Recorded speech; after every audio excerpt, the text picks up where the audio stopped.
Kabanata 1566, Pamilya ko, paano mo pinalaki ng maayos si Tammy? Nakangiting sabi ni Mrs. Hertz, ang anak ko ay parang tanga sa harap ni Tammy. Syempre naintindihan ng dalawang matanda ng pamilya Lynch ang ibig niyang sabihin.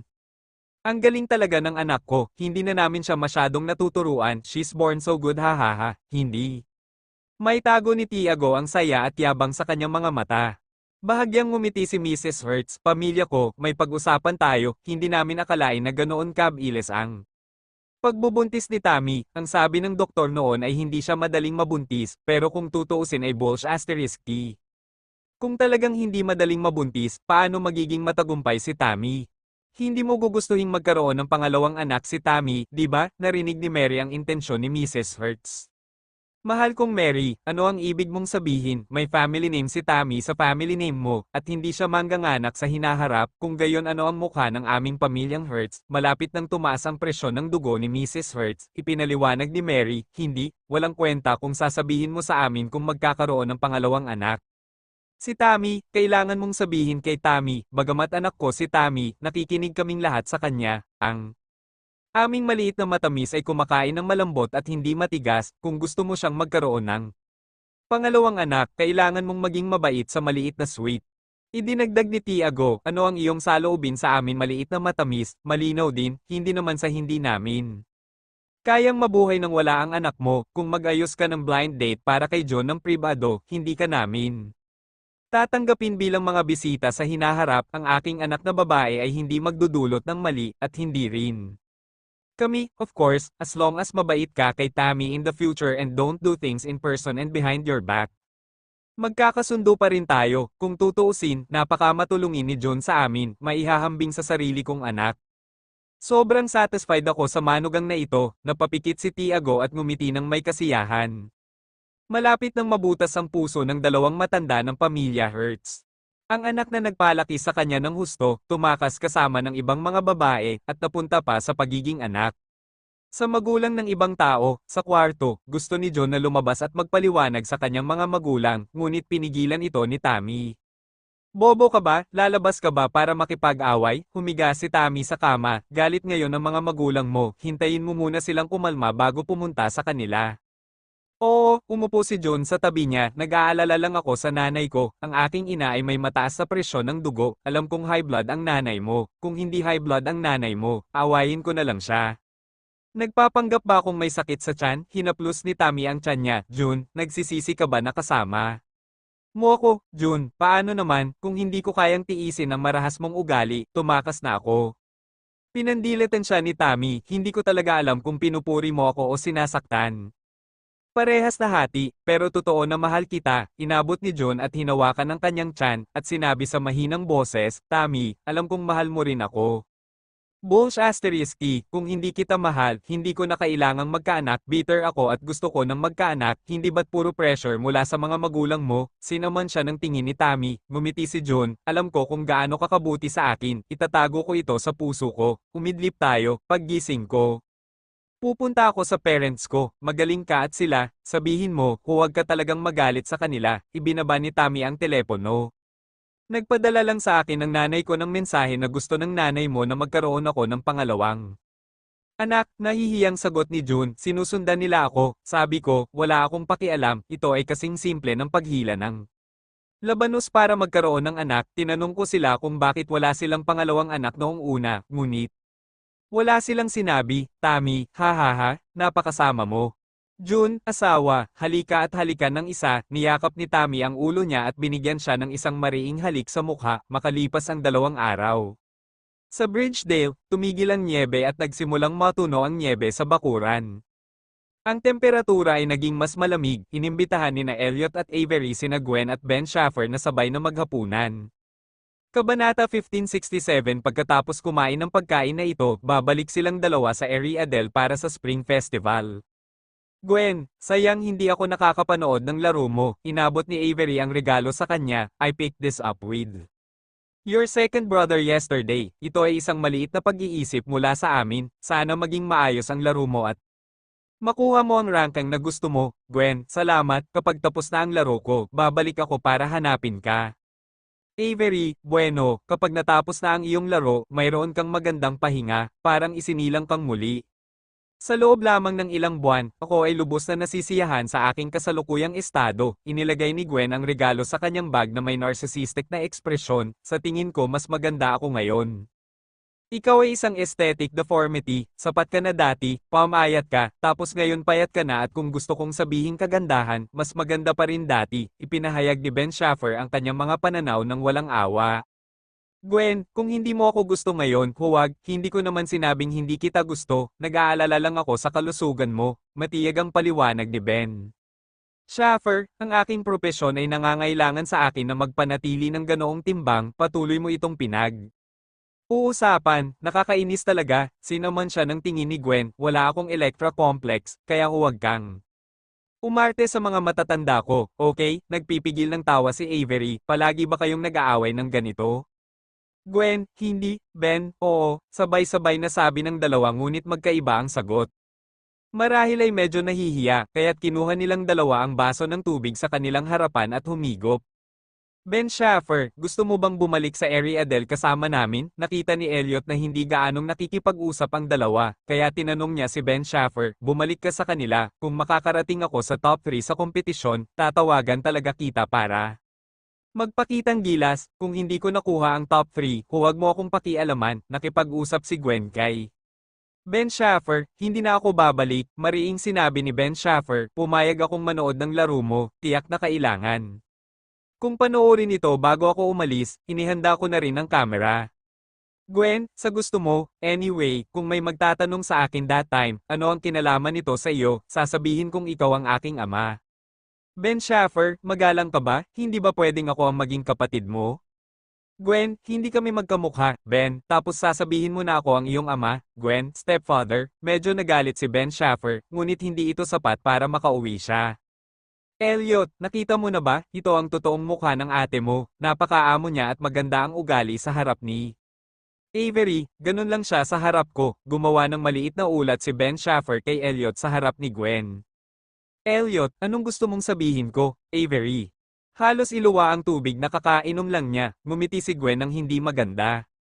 Avery, sobrang nahirapan si Elliot sa paghabol sa iyo noon. Naaalala ko na ganito, si Ben Schaffer ay hindi galit o inis, Avery, baka mali ang natatandaan mo, mas galit ako kanina, paanong ang isang mapagmataas na taong tulad niya ay magdusa sa kanyang sarili, Ben, kung gayon paano mo ito natitiis? Hindi ko nakayanan, lagi ko siyang inaaway ng diretso, kung susundin mo ako, baka hindi ka papansinin ni Gwen. Pinigilan ni Avery ang isang ngiti, gusto ni Gwen na magtrabaho ng husto, mangyaring maghintay ng matyaga, pagkatapos kumain, dumiretso sa airport sina Elliot at Avery. Kabanata 1568 bumili sila ng mga tiket para sa 11 o'clock ngayong gabi. Makakabili na sana sila ng tiket para bukas pero na-miss ni Avery ang bata at gustong bumalik ng mas maaga. Pagdating sa airport, pumunta ang mga kasamang bodyguard para mag-check-in.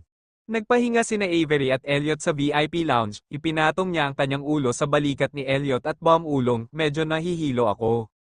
Matulog ka muna kung inaantok ka, tatawagan kita mamaya kapag nakasakay na tayo sa eroplano, napatingin si Elliot sa kanya sa gilid, napapikit si Avery, malamig ba? Lumapit si Elliot at nakipagkamay sa kanya. Ang kanyang mga kamay ay mainit, ngunit sinabi niya, medyo malamig. Itinaas ni Elliot ang kanyang kamay at hinawakan ang temperatura ng kanyang noo, may lagnat ka ba? Medyo mataas ang temperatura. Narinig ito ni Avery, inabot at hinawakan ang kanyang noo, hinawakan ni Elliot ang kanyang noo at sinabing, mukhang mas mataas ng kaunti ang temperatura kaysa sa iyo, pero medyo nahihilo ako. Hintayin mo ako dito, hahanap ako ng thermometer para kunin ang temperatura mo, pagkatapos magsalita, humakbang si Elliot patungo sa service desk. Maya-maya, bumalik siya na may dalang thermometer. Kinuha ni Avery ang thermometer at inilagay sa ilalim ng kanyang kilikili. Lumapit ang isang waiter na may dalang mainit na tubig at inilagay sa harapan nila. Salamat, kinuha ni Avery ang baso ng tubig at gustong uminom ng mainit na tubig. Kailan ka nagsimulang mahilo? Kung alam naming masama ang pakiramdam mo, hindi na namin kailangan. Pumunta sa kanila para kumain, hinawakan muli ni Elliot ang noo ni Avery, at mas tiyak na nilalagnat siya. Mabuti naman nung kumain ako ngayon, pero pagdating ko lang sa airport sakay ng kotse, nahihilo na ako. Pagkatapos humigop ng mainit na tubig, inilapag ni Avery ang baso ng tubig, layuan mo ako, mag-ingat ka na. Mahawan kita ng sipon, hindi ako nilalamig, sinabi ni Elliot. Avery, mahina ka pa rin. Ikaw ay isang taong kagagaling lang mula sa isang malubhang sakit, kaya mayroon kang lakas ng loob na sabihin na ako ay mahina. Avery bickered with him. I don't like the weather here. Kung nasa Ariadel ako, hindi ako lalamigan. Elliot, gusto mo bang hintayin na gumaling ang sipon mo? O bumalik ka na kay Ariadel ngayon? Hindi. Iinom ako ng gamot at matutulog ako sa eroplano, at babalik sa Ariadel. Avery was in good spirits, kahit nilalagnat ako, hindi naman mataas ang lagnat. Hindi ito dapat lumagpas sa 39 degrees. Pagkatapos ng 5 minuto, kinuha niya ang thermometer. Eksaktong 39 na grado ang temperatura. Kinuha ni Elliot ang thermometer at ibinalik ito sa service desk. Sabay kuha ni Elliot ng antipyretic at cold na gamot sa front desk. Nang sumakay si Avery sa eroplano, hindi ganoon kataas ang temperatura niya, ngunit mas inaantok siya kaysa dati. Pagkasakay sa eroplano, humiga siya at dumiretso sa pagtulog. Alam ng flight attendant na nilalagnat siya, kaya nagdala siya ng kumot at antipyretic sticker. Pagkatapos humupa ang lagnat ni MS Tate, takpan mo siya ng kumot, paalala ng flight attendant kay Elliot. Elliot, salamat. Ang flight attendant, bahala ka, ipaalam sa amin kung may kailangan ka. Dirdiretsong natulog si Avery sa kanyang destinasyon, nagising siya habang umaandar ang eroplano. Avery, 10 hours kang natulog, ano ang nararamdaman mo ngayon? Napabuntong hininga si Elliot. Bumaba na ang lagnat niya, at medyo natarante siya dahil sa sobrang haba ng tulog niya. Avery, nasa Ariadel ba tayo? Elliot, oo, uhaw na uhaw ako. Itinikom ni Avery ang tuyong labi. Agad na binuksan ni Elliot ang thermos cup at binigyan siya ng tubig. Kabanata 1569. Sa airport, dinala ni Mike sina Leila at Hayden para kunin ang eroplano. Kung alam ni nanay na may sakit si Robert, tiyak na mamamatay siya sa pagkabalisa, mahinang ungol ni Leila. Nilanat si Robert kagabi, at pagkatapos uminom ng antipyretics, humupa ang lagnat, at pagkatapos ng ilang oras, nagsimula muli ang lagnat. Si Robert ay isang premature na sanggol, at ang kanyang katawan ay bahagyang hihina kaysa sa mga normal na bata. Hindi na ba nasusunog? Karaniwang sipon lang, doktor ang nanay mo, kaya hindi ka matatakot, sabi ni Mike. Ngunit ang boses ni Robert ay naging boses ng isang pato. Naalala ni Leila na naging magaspang ang boses ni Robert ngayon, at hindi niya maiwasang matawa. Sa kanilang pag-uusap, dumating sina Elliot at Avery. Ano bang pinagsasabi mo? Kitang-kita ko na tumatawa ka. Lumapit si Avery kay Leila at hinawakan ang ulo nito. Bakit hindi ka nagpapahinga sa bahay ng gabing-gabi? Nasa winter vacation ako ngayon, hindi ko na kailangan bumangon ng maaga, darating ang kapatid ko para sunduin ka, at syempre sasunduan ko rin. Hinawakan ni Leila ang kamay ng kanyang ina at sinabing, Nay, nilalagnat si Robert. Avery, may lagnat din ako pero humupa ito sa eroplano. Sabi ni Leila, Nay, bakit hindi mo alagaan ang sarili mo, pero mas malala ang nakababatang kapatid ko sa'yo. Naging magaspang na ang boses ng aking nakababatang kapatid. Pumunta ba siya sa labas para mag-hairdryer? Sinabi ni Avery sa sakit noong huling beses na nilanat ang kapatid ko. Nilanat siya, hindi ko alam, naglalaro kami ng kapatid ko sa labas at hindi kami nilalamig. Bumulong si Leila, Ma, paano ka nilalamig? Napakamot ng ulo si Avery, hindi ko alam, pero magaling na ang nanay mo. Pag-uwi, napatingin si Avery kay Robert na matamlay at agad siyang binuhat. Bata, may sipon ka ba? Uminom ka na ba ng gamot? Ngumiti si Mrs. Cooper at sinabing, ang gamot na inireseta ng doktor sa pagkakataong ito ay napakatamis at gusto niya itong inumin. Avery, kailangan mo ring uminom ng gamot, paalala ni Elliot, maligo ka muna. Elliot, Mrs. Cooper, gabi na, ihatid mo na si Robert para magpahinga. Ipinaliwanag ni Mrs. Cooper, si Robert ay natutulog buong araw sa araw, kaya hindi ako makatulog ngayon, pero gabi na talaga, kaya dapat magpahinga ka ng maaga. Ibabalik ko si Robert sa kwarto. Matapos kunin ni Mrs. Cooper si Robert, pinabalik ni Avery sa kwarto sina Leila at Hayden. Mga baby, sasanduan niyo si nanay mamayang gabi. Tuwang-tuwa si nanay, pero kung huli na ang lahat sa Susunod, huwag mo nang sunduin si nanay. Nay, ang kapatid ko ang dapat sumando sa iyo. Inaantok na ako, sabi ni Leila, umakyat sa kama at humiga. Ma, matulog ka na rin kanina. Oo, nais ni Avery na bigyan ng magandang gabi ang kanyang anak na halik, ngunit naisip na siya ay nilalamig. Ngayon, kaya't siya ay sumuko, mula sa silid ng mga bata, bumalik siya sa master bedroom. Binuhusan siya ni Elliot ng mainit na tubig sa banyo. Kinuha ni Avery ang gamot sa bag niya at kumuha ng dalawa. Elliot, maghilamos ka muna, hindi ako inaantok, sapat na ang tulog ni Avery sa eroplano, at ngayon ay nasa mabuting loob na siya, nag-message si Gwen sa akin, ay text ko muna siya. Sige, Elliot, isara ang pinto ng banyo, hindi pa siya nakatulog sa eroplano, sa takot na baka magkasakit o biglang magising si Avery, kaya mas pagod siya ngayon, umupo si Avery sa maliit na sofa at binasa ang mensahe ni Gwen. Gwen, Avery, inihatid ako ni Ben Schaffer para mamili, akala ko may ipapabili siya sa akin, syempre, kung may. Bibilhin siya sa akin, tiyak na hindi, ang resulta, gusto niya mismong bumili nito, at hiniling niya sa akin na kunin ito. Para sa kanya, mga suit, sapatos, kurbata, maaari akong pumili ng kahit ano, lasing ako.